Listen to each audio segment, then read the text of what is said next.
ಹಾಗಂತ ನಾವು ಚಾನಲ್ಲೇ ಕಾಂಟ್ಯಾಕ್ಟ್ ಮಾಡ್ತೀವಿ ಅಂತ ನೀವು ಹೇಳ್ತೀರಾ, ಖಂಡಿತ ಅದು ನಿಮಗೆ ಬಿಟ್ಟಿದ್ದು. ಯಾವಾಗ ನಮ್ಗೆ ಅವಕಾಶ ಸಿಗುತ್ತೆ ಗೊತ್ತಿಲ್ಲ. ಹಾಗೆ ಟಿ ವಿ ಸೀರಿಯಲಲ್ಲಿ ಅವಕಾಶ ಹೆಂಗೆ ಸಿಗತ್ತೆ ಕೇಳಿಸ್ಕೊಳ್ಳಿ ಇದನ್ನ ಸರಿಯಾಗಿ. ಇದೇ ಮೇನ್ ಅಲ್ವಾ? ಇದೇ ಹೇಳಬೇಕು. ನಾಗಿನಿ 2 ನನಗೆ ಅವಕಾಶ ಸಿಗೋದಕ್ಕೆ ಯಾರೂ ಕಾಲ್ ಮಾಡಿಲ್ಲ. ನಾನು ಮಾಡಿದ್ದೀನಿ ಅದೇ ತರ. ನಾನು 15 ವರ್ಷ ಅವಾಗ ಫೋಟೋ ಹಿಂದ್ಗಡೆಗೆ ಬರೆಯೋದು ಫೋನ್ ನಂಬರು, ಅಡ್ರೆಸ್ಸು, ಮತ್ತೆ ನನ್ನ ಹೈಟು, ನನ್ನ ಏಜು, ಯಾವ್ಯಾವ ಭಾಷೆ ಬರುತ್ತೆ ಇದೆಲ್ಲ ಬರೆದು ತೊಗೊಂಡೋಗಿ ಕೊಡೋದು. ಒಂದು ಫೇಮ್ ರೆಕಗ್ನಿಷನ್, ಇನ್ನೊಂದು ಸಂಪಾದನೆ ದುಡ್ಡು. ಒಂದು 500-600 ಆಗಿರ್ಬೋದಾ ಅಂತ 1000 ಸಿನಿಮಾ ಮಾಡಿದ್ದಾರೆ. ಏನು ತಮಾಷೆನ? 1000 ಅಂದರೆ ಇಲ್ಲಿ ಯಾರ್ಯಾರು ಕಲಿತಾ ಇದ್ದಿರೋ ವಿದ್ಯಾರ್ಥಿಗಳು ಅವರೆಲ್ಲರೂ ನಿಜವಾಗ್ಲೂ ತುಂಬ ಲಕ್ಕಿ, ಅದೃಷ್ಟವಂತರು ಅಂತ ಹೇಳ್ತೀನಿ. ಆ್ಯಕ್ಟಿಂಗ್ ಆದರೆ ಈಸಿಯಾಗಿ ಮಾಡ್ಬಿಡ್ತೀನಿ, ಈ ಥರ ಮಾತಾಡೋದು ಸಿಕ್ಕಾಪಟ್ಟ ಕಷ್ಟ. ಯಾಕಂದರೆ ಇದಕ್ಕೆ ಸ್ಕ್ರಿಪ್ಟ್ ಏನಿಲ್ಲ. ನಮ್ಗೆ ಯೂಶಲಿ ಸ್ಕ್ರಿಪ್ಟ್ ಕೊಟ್ಟು ಅದನ್ನು ಗಟ್ ಮಾಡಿ ಡೈರೆಕ್ಟ್ ಏನು ಹೇಳ್ಕೊಡ್ತಾರೋ ಅದು ಮಾಡೋ ಅಭ್ಯಾಸ. ಹೀಗೆ ಮಾತಾಡಬೇಕು ಅಂದರೆ ಸಿಕ್ಕಾಪಟ್ಟೆ ಕಷ್ಟ ಆಗ್ಬಿಡುತ್ತೆ. ಆದರೆ ಮೊದಲು ನಾನು ಇಲ್ಲಿಗೆ ಬಂದಿರೋದು ಇವತ್ತು ರೇಖಾದಾಸ್ ಅಮ್ಮಗೋಸ್ಕರ. ಅವರು ನನ್ನ ಒಂದು ಫೋನ್ ಮಾಡಿ ಬಾ ಅಂತಂದರು. ಅದು ಅಲ್ಲದೆ ಈ ಥರದೊಂದು ಆ್ಯಕ್ಟಿಂಗ್ ಇನ್ಸ್ಟಿಟ್ಯೂಟ್ಗೆ ಒಬ್ಬ ಆ್ಯಕ್ಟರಿಂದ ರೆಪ್ರೆಸೆಂಟ್ ಮಾಡೋಕ್ಕೆ ಅವಕಾಶ ಸಿಗ್ತಾ ಇದೆ. ಅದಕ್ಕೆ ನನ್ನನ್ನು ಕರೆದಿದ್ದಾರೆ. ಅಫ್ಕೋರ್ಸ್ ಶ್ರಾವ್ಯ ಅವ್ರ ಜೊತೆಗೆ ನಾನು ಕೂಡ ಬಂದಿದ್ದೀನಿ. I am glad. ಥ್ಯಾಂಕ್ಸ್ ಅಮ್ಮ. ಥ್ಯಾಂಕ್ಸ್. ಎಲ್ಲಿದೆ ಅಮ್ಮ? ಹೋಗ್ಬಿಟ್ರು. ಬನ್ನಿಲ್ಲ, ನಿಮ್ಮ ಬಗ್ಗೆ ಮಾತಾಡ್ಬೇಕು. ಬನ್ನಿಲ್ಲಿ ಹೊರಟೋದ್ರು. ಆ್ಯಂಡ್ ಇಲ್ಲಿ ಯಾರ್ಯಾರು ಕಲಿತಾ ಇದ್ದಿರೋ ವಿದ್ಯಾರ್ಥಿಗಳು ಅವರೆಲ್ಲರೂ ನಿಜವಾಗ್ಲೂ ತುಂಬ ಲಕ್ಕಿ, ಅದೃಷ್ಟವಂತರು ಅಂತ ಹೇಳ್ತೀನಿ. ಯಾಕೆಂದರೆ ನನಗೆ ಇವ್ರ ಜೊತೆ ಆ್ಯಕ್ಟ್ ಮಾಡಿ 1-2 ದಿನಗಳ ಆದಮೇಲೆ ನಾಗಿನಿ ಮಾಡಬೇಕಾದ್ರೆ ಸುಮ್ಮನೆ ಕೇಳ್ತಾ ಇದ್ದೆ, ಅಮ್ಮ ಎಷ್ಟು ಸಿನಿಮಾ ಮಾಡಿದ್ದೀರಿ ನೀವು? ಎಷ್ಟಾಯಿತು? ಒಂದು 500-600 ಆಗಿರ್ಬೋದಾ ಅಂತ. 1000 ಸಿನಿಮಾ ಮಾಡಿದ್ದಾರೆ. ಏನು ತಮಾಷೆನ? 1000 ಅಂದರೆ ಅಷ್ಟೇ ಎಕ್ಸ್ಪೀರಿಯನ್ಸ್ನ ಹೊತ್ಕೊಂಡಿದ್ದಾರೆ ಇವರು. ಆದರೂ ಅವರು ಯಾವ್ದಾದ್ರು ಸೀನ್ ಬಂತು, ಒಂದೊಂದು ಸ್ಕ್ರಿಪ್ಟ್ ಇಟ್ಕೊಂಡು ನಿನಾದು ಇದನ್ನು ಹೀಗೆ ಮಾಡೋಣ, ಇದನ್ನು ಇಂಪ್ರೂವೈಸ್ ಮಾಡೋಣ, ಇದನ್ನು ಹಿಂಗೆ ಮಾಡಿದ್ರೆ ಹೇಗಾಗುತ್ತೆ ಅಂತ ನನ್ನನ್ನು ಕೇಳ್ತಾರೆ. ಅಂದರೆ ನಾನು ಹೇಳ್ಕೊಟ್ಟಂಗೆ ಆಗಬೇಕು ಅಂತಿಲ್ಲ ಅವ್ರಿಗೆ. ಸೀನ್ ಚೆನ್ನಾಗಿ ಬರಬೇಕು, ಒಂದು ಓವರಾಲ್ ಒಂದು ಪ್ರಾಜೆಕ್ಟ್ ಚೆನ್ನಾಗಿ ಬರಬೇಕು ಅನ್ನೋ ಒಂದು ಉದ್ದೇಶ. ಸೊ ಅವರ ಒಂದು ಸಾರಥ್ಯದಲ್ಲಿ ನೀವೆಲ್ಲನೂ ಕಲಿತಾ ಇದ್ದೀರಾ. ಎಲ್ಲ ಸ್ಟೂಡೆಂಟ್ಸ್ಗಳಿಗೆ ಮೊದಲಿಗೆ ಅಭಿನಂದನೆಗಳು. ಹಾಗೆ ಥ್ಯಾಂಕ್ಸ್ ಅಮ್ಮ ನಾನು ಕರೆದಿದ್ದಕ್ಕೆ. Thank you so much. ನಿಜವಾಗ್ಲೂ ಬಹಳ ಖುಷಿ ಇದೆ. ತುಂಬ ಹೃದಯಕ್ಕೆ ಹತ್ತಿರವಾಗಿರೋ ಜಾಗ ಅಂತ ಅನ್ನಿಸ್ತಾ ಇದೆ. ತುಂಬ feeling very comfort, feeling very home ಈ ಜಾಗ. ಹಾಗೆ ಸರ್ ನಿಮಗೂ ಒಳ್ಳೆಯದಾಗಲಿ ಸರ್. Thank you. ಮತ್ತು ಒಂದೇ ಒಂದು ಸಣ್ಣ ಮಾತು ಹೇಳೋಕ್ಕೆ ಇಷ್ಟಪಡ್ತೀನಿ. ರೇಖಾಮ್ಮ ಒಂದು ಮಾತಾಡಿದ್ರು, ಆರ್ಟಿಸ್ಟ್ ಆಗಿ ಎಲ್ಲರೂ ಕಲಾವಿದರಾಗಿ ಸ್ಟಾರ್ ಆಗಕ್ಕೆ ಬರಬೇಡಿ, ಹೀರೋ ಆಗಕ್ಕೆ ಬರಬೇಡಿ, ಅಥವಾ ಹೀರೋಯಿನ್ ಆಗಿ ಬರಬೇಡಿ ಅಂತ. ಹಾಗೆ ಶ್ರಾವ್ಯ ಅವರು ಅದಕ್ಕೆ ಒಂದು ಮಾತು ಹೇಳಿದ್ರು. ಕೃಷ್ಣ ಹೇಳ್ತಿದ್ದ, ನಿನ್ನ ಕೆಲಸವನ್ನು ನೀನು ಮಾಡು, ಫಲಾಪೇಕ್ಷೆ ಇಟ್ಕೊಳ್ಬೇಡ, ಅದು ನನಗೆ ಬಿಟ್ಬಿಡು ಅಂತ. ಅದರದ್ದೊಂದು ಸಣ್ಣದ ಎಕ್ಸ್ಟೆಂಡೆಡ್ ವರ್ಷನ್ ನಾನು ನನ್ನ ರೀತಿಯಲ್ಲಿ ಹೇಳೋಕ್ಕೆ ಇಷ್ಟಪಡ್ತೀನಿ. ಆ್ಯಕ್ಟಿಂಗ್ಗೆ ಅಥವಾ ಯಾವುದೇ ಒಂದು ಕಲೆಗೆ, ಫೇಮ್ಗೆ, ಇದೆಲ್ಲದಕ್ಕೂ ಒಂದು ಸಣ್ಣ ಬ್ಯಾಗೇಜಸ್ ಇರುತ್ತೆ. ಅಂದರೆ ಈ ಬ್ಯಾಗೇಜಸ್ ನಾವು ಸಂಪಾದನೆ ಮಾಡೋಕ್ಕೆ ಆಗದೆ ಇರುವಂಥದ್ದು. ನಮ್ಮ ಕೆಲಸ ಮಾಡ್ತಾ ಇದ್ರೆ ತಾನೇ ನಮ್ಮ ಜೊತೆಗೆ ಬರುತ್ತೆ. ಅದು ಯಾವುದು ಈ ಆ್ಯಕ್ಟಿಂಗ್ ಫೀಲ್ಡಲ್ಲಿ ಮೇನಾಗಿ ನಾನು ಕಂಡುಕೊಂಡಿರೋದು ಅಂತಂದರೆ, ಒಂದು ಫೇಮ್ ರೆಕಗ್ನಿಷನ್ನು, ಇನ್ನೊಂದು ಸಂಪಾದನೆ ದುಡ್ಡು. ಅಂದರೆ ನಮಗೇನು ರೆಮ್ಯುನರೇಷನು, ಪೇಮೆಂಟು ಅಂತ ಏನು ಕೊಡ್ತಾರೆ ಅದು. ನಾನು ನಾಳೆ ದಿನ 10 ಕೋಟಿ ಇಸ್ಕೊಡೋ ಥರ ಒಂದು ಸಿನಿಮಾ ಮಾಡ್ತೀನಿ ಅಂತಂದರೆ ಯಾರು ಕೊಡ್ತಾರೆ ನನಗೆ ಅವಕಾಶ? ಅದನ್ನು ಸಂಪಾದನೆ ಮಾಡುವಾಗ ಅದು ಹೆಂಗೆ ಸಂಪಾದನೆ ಮಾಡೋದು ಯಾರಿಗೂ ಒಂದು ರೂಟ್ ಇಲ್ಲ, ಗೊತ್ತಿಲ್ಲ ಹೇಗೆ ಮಾಡೋದು ಅಂತ. ಅದನ್ನು ಏನು ಮಾಡ್ಬೋದು? ದಿನನಿತ್ಯ ನಂದು ಏನು ಕೆಲಸ ಇದೆ, ನಾನು ಆಡಿಷನ್ ಕೊಡೋದಾಗಲಿ ಅಥವಾ ನಾನು ಹೋಗಿ ಆ್ಯಕ್ಟ್ ಮಾಡೋದಾಗಲಿ, ಶ್ರದ್ಧಾ ಭಕ್ತಿಯಿಂದ ನಾನು ಕೆಲಸ ಮಾಡಬೇಕು, ನಾನು ಆ್ಯಕ್ಟ್ ಮಾಡಬೇಕು. ಸೊ ಆ್ಯಕ್ಟಿಂಗಲ್ಲಿ ಮೊದಲು ನಾನು ಖುಷಿ ಕಂಡ್ಕೋಬೇಕು. ಅದಕ್ಕೆ ನಾನು ಡಿಸೈಡ್ ಮಾಡಿಬಿಟ್ಟಿದ್ದೀನಿ, ನಾನು ಕ್ಯಾಮ್ರಾ ಮುಂದೆ ಹೋಗಿ ನಿಂತ್ಕೊಂಡ್ರೆ ನನಗೆ ಖುಷಿ. ನಾನು ಡೈರೆಕ್ಟ್ರ್ ಏನು ಹೇಳ್ಕೊಡ್ತಾರೆ ಅದು ಆ್ಯಕ್ಟ್ ಮಾಡಿದ್ರೆ ನನಗೆ ಖುಷಿ. ಅದನ್ನು ನಾನು ಶ್ರದ್ಧಾ ಭಕ್ತಿಯಿಂದ ತುಂಬ ನಿಷ್ಠಾವಂತನಾಗಿ ನಾನು ಮಾಡ್ತು ಅಂತಂದರೆ ನನಗೆ ಅಟ್ಯಾಚ್ ಆಗುತ್ತೆ. ಏನು, 4 ಜನ ಬಂದೆ ನೀನು ಚೆನ್ನಾಗಿ ಮಾಡ್ತೀಯಪ್ಪ ಅಂತ ಹೇಳ್ತಾರೆ, ಅದಲ್ಲೇ ಖುಷಿ ನನಗೆ. ಅಪ್ಪ ನಾನು ಏನೋ ಆ್ಯಕ್ಟ್ ಮಾಡ್ತಾಯಿದ್ದೀನಿ, ಅದು ಚೆನ್ನಾಗಿದೆ. ಹೋಗ್ತಾ ಇವಾಗ ನಾನು ಅದನ್ನು ಎಕ್ಸ್ಪೆಕ್ಟ್ ಮಾಡೋದು ಬಿಟ್ಬಿಟ್ಟಿದ್ದೀನಿ. ಯಾಕೆಂದರೆ ಯಾರೊಬ್ಬ ಇವನು ಕುಳ್ಳ, ಇವನು ನೋಡು ಎಷ್ಟು ಹೊಟ್ಟೆ ಇದೆ ಅವನಿಗೆ, ಇದು ಬರುತ್ತೆ ಅದ್ರ ಜೊತೆಗೆ. ಸೊ ಹಾಗೆ ಅದನ್ನು ಸ್ವೀಕರಿಸುವಂಥ ಒಂದು ಮನಸ್ಥಿತಿ ಇರಬೇಕು, ಆ ಮನೋಭಾವ ಇರಬೇಕು. ಅದನ್ನು ತಕ್ಕ ಮಟ್ಟಿಗೆ ಬೆಳೆಸ್ಕೊಂಡಿದ್ದೀನಿ ಅಂತ ಒಂದು ಊಹೆ. ಒಂದೊಂದ್ಸತಿ ಬೇಜಾರಾಗತ್ತೆ, ಯಾರಾದರೂ ಮಾತಾಡಿಸ್ದೇ ಇದ್ರೆ, ಯಾರಾದರೂ ರೆಕಗ್ನೈಸ್ ಮಾಡದೇ ಇದ್ರೆ ಅಂತ. ಅವಾಗ ಬಿಡ್ತಾ ಇರತ್ತೆ ನನಗೆ, ಇಲ್ಲ ಇದು ನಾನು ಸಂಪಾದನೆ ಮಾಡಿರೋದಲ್ಲ, ನಿಜವಾಗ್ಲೂ ನಾನು ಸಂಪಾದನೆ ಮಾಡಿರೋದಲ್ಲ, ನಾನು ಆ್ಯಕ್ಟ್ ಮಾಡ್ತಾ ಇರೋದಕ್ಕೆ ಸಿಕ್ಕಂಥ ಒಂದು ಸಣ್ಣ ಬ್ಯಾಗೇಜ್ ಅಷ್ಟೇ. ಸೊ ಇದು ನಾವು ಎಷ್ಟು ಬೇಗ ಅರ್ಥ ಮಾಡ್ಕೋತೀವೋ ಅಷ್ಟು ಬೇಗ ನಾವು ನೆಮ್ಮದಿ ಕಂಡ್ಕೊಳ್ಬೋದು ಅನ್ನೋ ಒಂದು ಸಣ್ಣ ನನ್ನ ಮನೋಭಾವ. ನಾನು ಏನಾದರೂ ತಪ್ಪಾಗಿ ಮಾತಾಡಿದ್ರೆ ದಯವಿಟ್ಟು ಕ್ಷಮಿಸಿ. This is just my understanding ಅಷ್ಟೇ. ಸೊ ನಾನು ಮೊದಲೇ ಹೇಳ್ದಂಗೆ ಇಲ್ಲಿ ನೀವು ಕಲಿತಾ ಇರೋದೇ ನಿಮ್ಮ ಅದೃಷ್ಟ ನಿಜವಾಗ್ಲೂ. ಯಾಕೆ ಅಂತಂದರೆ 1000 ಸಿನಿಮಾ ಮಾಡಿದ್ದಾರೆ ಅಮ್ಮ ಅಂತ ಹೇಳ್ತಾ ಇದ್ದೀನಿ. ಅಷ್ಟು ಸಿನಿಮಾನಲ್ಲಿ ಏನೇನು ಎಕ್ಸ್ಪೀರಿಯನ್ಸ್ ಆಗಿದೆ, ಯಾವ್ಯಾವ ಸಿನಿಮಾ ಹೇಗೆ ಶುರುವಾಯಿತು, ಎಷ್ಟು ಸಿನಿಮಾ ರಿಲೀಸ್ ಆಗಿದೆ, ಎಷ್ಟು ಹಿಟ್ ಆಗಿದೆ, ಇದೊಂದು ಜರ್ನಿ ಇದೆ. ಆ ಜರ್ನಿನಲ್ಲೇ ನಿಮ್ಗೆ ಎಲ್ಲ ಪ್ರತಿಯೊಂದು ಅರ್ಥ ಆಗೋಗುತ್ತೆ. ಹಾಗೆ ನನ್ನದೊಂದು ಚಿಕ್ಕ ಜರ್ನಿ. ನಾನು ಕಳೆದ 10 ವರ್ಷದಿಂದ ಅಷ್ಟೇ ನಾನು ಆ್ಯಕ್ಟ್ ಮಾಡ್ತಾ ಇರೋದು, ಅಂದರೆ ಕಾಣಿಸ್ಕೊಳ್ತಾ ಇರೋದು ಟಿ ವಿನಲ್ಲಿ. ನಾಗಿನಿ 2 ಆಸೆ ಮಾಡ್ತೀನಿ ಅಂತ ಎಲ್ರಿಗೂ ಗೊತ್ತು. ಅದಕ್ಕಿಂತ ಮುಂಚೆನೂ ನಾನು ಒಂದು 5 ರಿಂದ 6 ವರ್ಷ ನಾನು ಕೆಲಸ ಮಾಡಿದ್ದೀನಿ. ಅರಮನೆ ಅಂತ ಒಂದು ಸೀರಿಯಲ್ ಉದಯ ಟಿ ವಿನಲ್ಲಿ ಬರ್ತಾ ಇತ್ತು. ಅಲ್ಲಿ ಹೀರೋಯಿನ್ ತಮ್ಮನ ಪಾತ್ರ ಮಾಡ್ತಾ ಇದ್ದೆ. 2 ವರ್ಷ ಅದೊಂದು ಸೀರಿಯಲ್ ಮಾಡಿದೆ. ಅದಾದಮೇಲೆ ಬಿಳಿ ಹೆಂಡತಿ ಅಂತ ಇನ್ನೊಂದು ಸೀರಿಯಲ್, ಅದು ಸ್ಟಾರ್ ಸುವರ್ಣಲ್ಲಿ ಬರ್ತಾ ಇತ್ತು. ಆ ಸೀರಿಯಲಲ್ಲಿ ಹೀರೋ ಅಲ್ಲ, ಹೀರೋ ಸಮಾನ ಅಂತ ಇನ್ನೊಂದು ಕ್ಯಾರೆಕ್ಟರ್, ಒಂದು ಸೆಕೆಂಡ್ ಲೀಡ್ ಅಂತ ಹೇಳ್ಬೋದು. ಸೊ ಇದಿಷ್ಟು ಮಾಡ್ತಾ ಇರಬೇಕಾದ್ರೆ ನೆಕ್ಸ್ಟ್ ನಾನು ಮಾಡಿದ್ರೆ ನಾನು ಲೀಡಾಗೇ ಮಾಡೋದು ಸೀರಿಯಲಲ್ಲಿ. ಯಾಕಂದರೆ ಅಷ್ಟು ಮಟ್ಟಿಗೆ ರೆಕಗ್ನಿಷನ್ ಸಿಗ್ತಾ ಇಲ್ಲ, ಇನ್ನೂ ಒಳ್ಳೆ ಚೆನ್ನಾಗಿ ನಾನು ಪೇ ಮಾಡ್ತಾ ಇಲ್ಲ, ಅದೆಲ್ಲ ಮೈಂಡಿಗೆ ಇರ್ತಾ ಇತ್ತು. ಇದೆಲ್ಲ ಬ್ಯಾಗೇಜಸ್ ನಂಗೆ ಅರ್ಥ ಇರಲಿಲ್ಲ. ಆದರೂ ಆ ಪಾತ್ರಕ್ಕೆ ಅಥವಾ ಲೀಡಾಗಿ ನನ್ನ ಸೆಲೆಕ್ಟ್ ಮಾಡೋದಕ್ಕೆ ಏನಾಗಬೇಕು, ನಾನು ಆ ರೀತಿ ರೆಡಿ ಆದೆ. ಅಫ್ಕೋರ್ಸ್ ಯಾರು ಒಂದೇ ದಿನ ಕರೆದ್ಬಿಟ್ಟು ಕೊಡೋದಿಲ್ಲ. ನಾನೇನು ಮಾಡಿದೆ, ಸ್ವಲ್ಪ ಫಿಟ್ನೆಸ್ ಎಲ್ಲ ನೀಟಾಗಿ ಚೆನ್ನಾಗಿ ಕಾಣಿಸ್ಕೊಳ್ಳೋ ಥರ ಬಾಡಿ ಗೀಡಿ ಮಾಡೋದು, ಅದೆಲ್ಲ ಒಂದು ಸ್ವಲ್ಪ ಲುಕ್ಗೆ ಅಟ್ರಾಕ್ಷನ್ ಏನಿರುತ್ತೆ ಆ ಥರ ರೆಡಿ ಆದೆ. ಅದಾದಮೇಲೆ ಎಲ್ಲದಕ್ಕಿಂತ ಹೆಚ್ಚಾಗಿ ಜನರ ಜೊತೆ ಒಂದು ಒಳ್ಳೆಯ ಒಡನಾಟ ಇರಬೇಕು.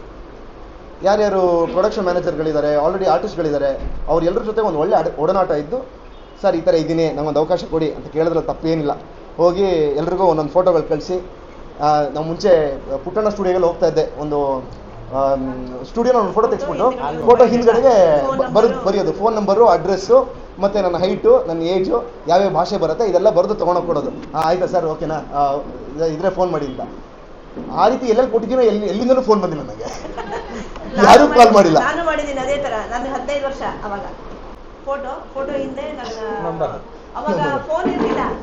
ಅವಾಗ ಏನಂತಾರಲ್ಲ ಪೇಜರ್ ಲ್ಯಾಂಡ್ ಲೈನ್ ಇತ್ತಲ್ಲ, ಆ ಟೈಮಲ್ಲಿ ಅದೆಲ್ಲ ಕೊಟ್ಟು ಮನೆ ಅಡ್ರೆಸ್ ಕೊಟ್ಟು ಕರೆನೇ ಬರ್ತಿರ್ಲಿಲ್ಲ.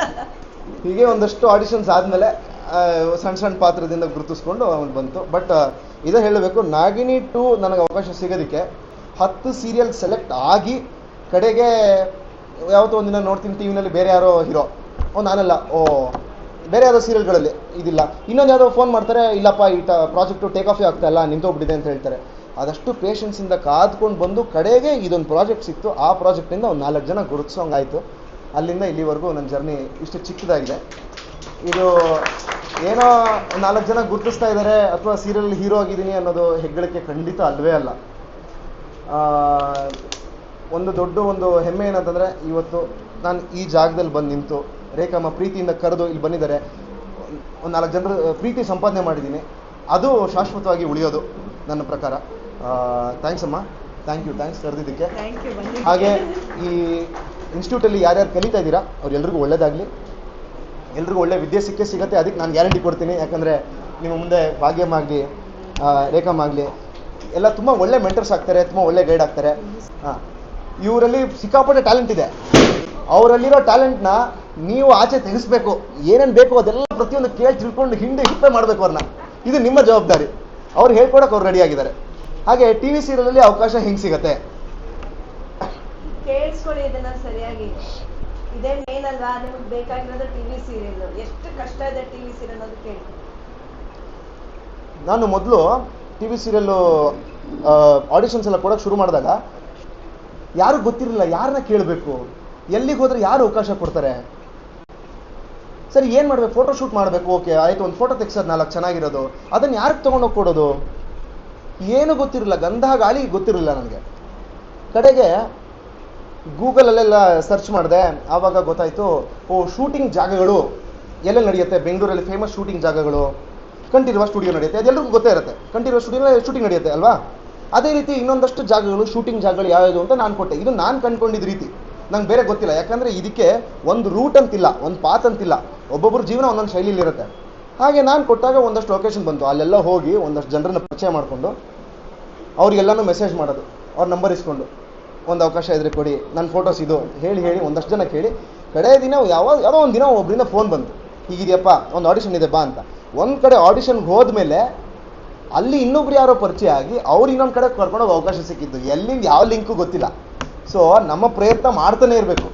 ಇದುವರೆಗೂ ರೇಖಮ್ಮ ಯಾರ್ದೋ ಒಂದು ನಂಬರ್ ಕೊಡ್ಬೋದು, ನೋಡಪ್ಪ ಪ್ರೊಡಕ್ಷನ್ ಮ್ಯಾನೇಜರ್ ಇದೆ, ನೀವು ಅವ್ರಿಗೆ ಫೋನ್ ಮಾಡಿ ಅಂತ. ಆದರೆ ಅವರು ಅವಕಾಶ ಕೊಡ್ತಾರೆ ಅನ್ನೋಕ್ಕೆ ಏನು ಗ್ಯಾರಂಟಿ ಇಲ್ಲ. ಯಾಕೆ ಅಂತಂದರೆ ಆ ಪಾತ್ರಕ್ಕೆ ಅನುಗುಣವಾಗಿ ನೀವಿರಬೇಕು, ಆ ಕರೆಕ್ಟ್ ಸಮಯಕ್ಕೆ ನೀವು ಅದಕ್ಕೆ ರೆಡಿಯಾಗಿರಬೇಕು, ನೀವು ಫ್ರೀ ಇರಬೇಕು. ಫಾರ್ ಎಕ್ಸಾಂಪಲ್ ಏನೋ ಇಷ್ಟು ಇದಕ್ಕಿಂತ ಸ್ವಲ್ಪ ಉದ್ದ ಇರಬೇಕು ಅಂತಾರೆ. ನಾನು ಅವ್ರು ಕೇಳ್ತೀನಿ, ಇಲ್ಲಪ್ಪ 6 ಫೀಟ್ ಇರಬೇಕು, ನೀನು ಆಗಲ್ಲ ಅಂತ ಅಂದ್ಬಿಡ್ತಾರೆ. ಆವಾಗ ನಾನು ರೇಖಾಮಂಗೆ ಹೇಳೋಕ್ಕಾಗಲ್ಲ, ನೀವು ಅವಕಾಶ ಕೊಡಿಸ್ಲಿಲ್ಲ ನನಗೆ ಅಂತ. ಆ ಪಾತ್ರಕ್ಕೆ ನಾನು ಸೂಟ್ ಆಗ್ತಾ ಇರಲ್ಲ, ಅದಕ್ಕೆ ನಾನು ಅವಕಾಶ ಸಿಕ್ಕಿರಲ್ಲ ಅದಕ್ಕೆ ನನಗೆ. ಸೊ ಹಾಗೆ ಒಂದು ಚಿಕ್ಕದು 100 ಕೀ ಇರುತ್ತೆ, ಒಂದು ಇರುತ್ತೆ, ಒಂದು ಬಾಗಿಲಿರುತ್ತೆ, 3 ಜನ ಅವಕಾಶ. ಒಬ್ಬನು ಯಾರೋ ಕೀನ ಹಾಕಿದಂತೆ 100 ಕೀನಲ್ಲಿ ಮೊದಲನೇ ಕೀನೇ ಓಪನ್ ಆಗೋಯ್ತು. ಅಂದರೆ ಏನು, ಅವ್ನಿಗೆ ಅದೃಷ್ಟ ಆಯಿತು, ಮೊದಲನೇ ಕೀನೇ ಓಪನ್ ಆಗೋಯ್ತು. ಇನ್ನೊಬ್ಬನು ಏನು ಮಾಡ್ದ, 100 ಕೀ ಕೂಡ ಟ್ರೈ ಮಾಡ್ದ, 100ನೇ ಕೀ ಓಪನ್ ಆಗುತ್ತೆ. ಅದು ಒಂದು ಪೇಷನ್ಸ್. ಯಾವಾಗ ನಮ್ಗೆ ಅವಕಾಶ ಸಿಗುತ್ತೆ ಗೊತ್ತಿಲ್ಲ. ಆದರೆ ಇನ್ನೊಬ್ರು ಏನೋ ಮಾಡ್ತಾರೆ, ಸಣ್ಣದಾಗಿ ಹೇರ್ ಪಿನ್ ತೊಗೊಂಬಿಟ್ಟು ಅದನ್ನು ಕೀ ಥರ ಮಾಡ್ಬಿಟ್ಟು ಹಾಕ್ಬಿಡ್ತಾರೆ, ಒಂದು ಕೀನೂ ಟ್ರೈ ಮಾಡಲ್ಲ. ಅದು ಅವನದು ಕ್ರಿಯೇಟಿವಿಟಿ, ಅದು ಅವನು ಔಟ್ ಆಫ್ ಬಾಕ್ಸ್ ಯೋಚನೆ ಮಾಡ್ತಾನೆ. ಹಂಗಂತ ಕಳ್ಳ ಅಂತ ಕರಿಬೇಡಿ ಅವನ್ನ, ಅವನ ಕ್ರಿಯೇಟಿವಿಟಿ ಅದು. ಸೊ ಔಟ್ ಆಫ್ ಬಾಕ್ಸ್ ನೀವೇ ಯೋಚನೆ ಮಾಡಬೇಕು. ಇಷ್ಟು ಒಂದು ಪರ್ಫೆಕ್ಟ್ ಪಾತ್, ಒಂದು ರೂಟ್ ಇಲ್ಲದೆ ಇರೋ ಕಾರಣ ಇದು ಇಂಡಸ್ಟ್ರಿಗೆ ಎಂಟರ್ ಆಗೋ ರೀತಿ ಅನ್ನೋದು ನನ್ನ ಒಂದು ಊಹೆ ಅಷ್ಟೇ. ಯಾಕಂತಂದರೆ ನನ್ನ ಎಕ್ಸ್ಪೀರಿಯನ್ಸ್ ಹೇಳ್ಬೋದು, ನಾನು ಏನು ಮಾಡಿದ್ದೀನಿ ಹಾಗೆ ಮಾಡೋಕ್ಕೆ ಹೋದರೆ ಅದು ನಿಮಗೆ ವರ್ಕೌಟ್ ಆಗುತ್ತೋ ಇಲ್ಲೋ ಗೊತ್ತಿಲ್ಲ. ಬಟ್ ನಿಮಗೆ ಈ ಇನ್ಸ್ಟಿಟ್ಯೂಟಿಂದ ಏನು ಸಿಗುತ್ತೆ, ಒಳ್ಳೆ ವಿದ್ಯೆ ಸಿಗುತ್ತೆ, ಒಳ್ಳೊಳ್ಳೆ ಟೀಚರ್ಗಳ ಪರಿಚಯ ಆಗಿದೆ, ಅವ್ರ ಒಡನಾಟ ಆಗಿದೆ, ಅವ್ರ ಎಕ್ಸ್ಪೀರಿಯನ್ಸ್ಗಳು ಏನೇನೋದನ್ನು ಕೇಳಿ ತಿಳ್ಕೊಬೋದು. ಹಾಗೆ ನಿಮ್ಮ ಸುಂದರವಾದ ಜರ್ನಿನ ನೀವು ಬಿಗಿನ್ ಮಾಡ್ಬೋದು. Thank you. ತುಂಬಾ ಚೆನ್ನಾಗಿ ಮಾತಾಡಿದ್ರೆ ನೀನು, ತುಂಬಾನೇ ಚೆನ್ನಾಗಿ. ಯಾಕಂದ್ರೆ ನಮ್ಮ ಸ್ಟೂಡೆಂಟ್ಸ್ಗಳಿಗೆ ಆ ಟಿವಿ ಸೀರಿಯಲ್ ತಲೆಯಲ್ಲಿ ಕೂತಿದೆ, ಅದನ್ನ ತುಂಬಾ ಚೆನ್ನಾಗಿ ನೀವು ಅದನ್ನ ನಿವಾರಣೆ ಮಾಡಿದ್ರಿ. ಇನ್ನೂ ಒಂದು ಹೇಳ್ಬೇಕಂತ ಇಷ್ಟಪಡ್ತೀನಿ, ಟಿವಿ ಸೀರಿಯಲ್ಗಳಲ್ಲಿ ಡೈರೆಕ್ಟರ್ ಆಗಲಿ ಪ್ರೊಡ್ಯೂಸರ್ ಆಗಲಿ ಸೆಲೆಕ್ಟ್ ಮಾಡಲ್ಲ, ಮೇನ್ ಕ್ಯಾರೆಕ್ಟರ್ಸ್ಗಳನ್ನ ಸೆಲೆಕ್ಟ್ ಮಾಡೋದೇ. ಅದೊಂದು ಹೇಳ್ಬಿಡ್ತೀನಿ. ಮುಂಚೆ ಏನಾಗ್ತಿತ್ತು, ನಮ್ಮ ಇವರು TN ಸೀತಾರಾಮ್ ಸರ್ ಆಗಲಿ, ಸೇತುರಾಮ್ ಸರ್ ಆಗಲಿ, ಅವರೆಲ್ಲ ಇದ್ದಾಗ, ಸುರೇಶ್ ಸರು ಅವರೆಲ್ಲ ಇದ್ದಾಗ ಅವರೇ ಸ್ಕ್ರಿಪ್ಟ್ ಬರೆಯೋರು. ಆವತ್ತಿನ ದಿನ ಬೆಳಗ್ಗೆ ಬಂದು ಸ್ಕ್ರಿಪ್ಟನ್ನು ಅವರೇ ಕೈಯಲ್ಲಿ ಬರೆಯೋರು, ಅಂದರೆ ಪೆನ್ನಲ್ಲಿ ಇಂಕ್ ಮಾಡೋರು. ಆದರೆ ಇವಾಗ ಏನಾಗುತ್ತೆ, ಚಾನಲ್ಲು ಕತೆ ಆಯ್ಕೆ ಮಾಡುತ್ತೆ, ಚಾನಲ್ಲೇ ಡೈರೆಕ್ಟರ್ನ ಆಯ್ಕೆ ಮಾಡುತ್ತೆ, ಚಾನಲ್ಲಿ ಯಾವ ಪ್ರೊಡಕ್ಷನ್ಗೆ, ಯಾವ ಪ್ರೊಡ್ಯೂಸರ್ಗೆ ನಾವು ಈ ಕಥೆನ ಕೊಟ್ಟರೆ ಅವ್ರು ಚೆನ್ನಾಗಿ ಮಾಡ್ತಾರೆ ಅನ್ನೋ ಒಂದು ಕಲ್ಪನೆನ ಅವ್ರು ಕೊಡ್ತಾರೆ. ಸೊ ಇನ್ನು ಮಿಕ್ದವರೆಲ್ಲ ಸೇರ್ಕೊಂಡು ಕೊಲಾಬ್ರೇಟ್ ಮಾಡ್ತಾರೆ. ಚಾನಲ್ಲೇ ಇವಾಗ ದೊಡ್ಡಪ್ಪ. ಹಾಗಂತ ನಾವು ಚಾನಲ್ಲೇ ಕಾಂಟ್ಯಾಕ್ಟ್ ಮಾಡ್ತೀವಿ ಅಂತ ನೀವು ಹೇಳ್ತೀರಾ? ಖಂಡಿತ ಅದು ನಿಮಗೆ ಬಿಟ್ಟಿದ್ದು. ಅವ್ರನ್ನ ಹೇಗೆ ಕಾಂಟ್ಯಾಕ್ಟ್ ಮಾಡ್ತೀರಾ?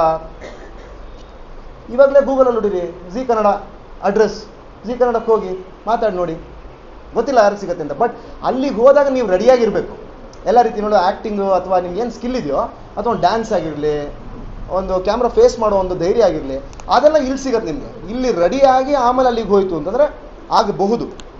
ಬಟ್ ನಮ್ಮ ಹಣೆಯಲ್ಲಿ ಬರೆದಿದ್ರೆ ನಾವು ನಾಳೆ ದಿನ ಸ್ಟಾರ್ ಆಗ್ತೀವಿ ಅಂತ, ಅಥವಾ ನಾಳೆ ಒಳ್ಳೆ ಫೇಮಸ್ ಆಗ್ತೀವಿ, 4 ಜನರ ಪ್ರೀತಿನ ಸಂಪಾದನೆ ಮಾಡ್ತೀವಿ, ಸಿಕ್ಕಾಪಟ್ಟೆ ದುಡ್ಡು ಮಾಡ್ತೀವಿ, ನಮ್ಮ ಹಣೆಯಲ್ಲಿ ಬರೆದಿದ್ರೆ ಅದನ್ನು ಯಾರೂ ತಪ್ಸೋಕ್ಕಾಗಲ್ಲ. ಹಾಗೇ ಆಗತ್ತೆ. ಆದರೆ ನಮ್ಮ ಪ್ರಯತ್ನ ನಾವು ಮಾಡ್ತೇವೆ. Thank you so much. ಇಷ್ಟೊತ್ತು ಅವರ ಅಭಿರುಚಿ ತಕ್ಕನಾಗೆ ನಿಮಗೆ 4 ಮಾತನ್ನ ಕಿವಿ ಮಾತು ಹೇಳ್ದಂಥ ನೀನಾದವರಿಗೆ ಸಿನಿಮಾ ಅಂದ್ರೇನು, ಸೀರಿಯಲಲ್ಲಿ ಹೇಗಿರಬೇಕು ಅನ್ನೋದ್ರ ಬಗ್ಗೆ ಎಕ್ಸ್ಪ್ಲೇನ್ ಮಾಡಿದಂಥ ನೀನಾದವರಿಗೆ, ಮುಂದೆ ಅವ್ರಿಗೂ ಕೂಡ ಸಿನಿಮಾ ರಂಗದಲ್ಲಿ ಒಳ್ಳೊಳ್ಳೆ ಪಾತ್ರಗಳು ಸಿಕ್ಕಲಿ, ಇನ್ನೂ ಎತ್ತರಕ್ಕೆ ಬೆಳೀಲಿ ಅಂತೇಳಿ ನಮ್ಮ ಇನ್ಸ್ಟಿಟ್ಯೂಟ್ ಕಡೆಯಿಂದ ನಮ್ಮ ಮನೆ ದೇವರ ಆಣೆಗೂ ಕೇಳ್ಕೊತೀನಿ. ಅವ್ರಿಗೂ ಒಳ್ಳೇದಾಗಲಿ.